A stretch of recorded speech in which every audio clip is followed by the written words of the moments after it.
Hi అండి, నమస్తే. Welcome to Shri Lakshmi నాంచర్మ లేడీస్ అండ్ జెంట్స్ డిజైనర్ అండి. ఇది చూసారుగా అసలు ఎంత బాగుందోనండి. అసలు ఐరన్ ఫిల్ట్ పెట్టేసేసి చిన్న లాంగ్ ఫ్రాక్ అండి. అంటే చిన్నది కాదు, 10th క్లాస్ చదివే పాప. కాకపోతే ఏంటంటే తను చాలా సన్నగా ఉంటుంది. ఒక పట్టు శారీ మొత్తం మాకు ఇచ్చారండి.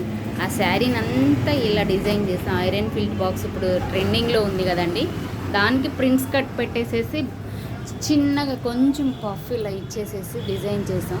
బ్యాక్ వచ్చేసేసి ఇలా ఉంటుందండి. ఏ చోటు దేట్నే బ్యాక్ వచ్చేసేసి డ్రాప్ని ఇలా పాట్ నెక్ ఇచ్చేసి ఇలా ఇచ్చామండి. చూడొచ్చి చాలా చాలా బాగుంది కదండి. నాకైతే చాలా బాగా నచ్చేసేసింది. చూడండి ఎంత బాగుందో అసలుకి. ఓకే అండి, థ్యాంక్ యూ. మీకైతే నచ్చితే లైక్ చేయండి, subscribe. Thank you so much.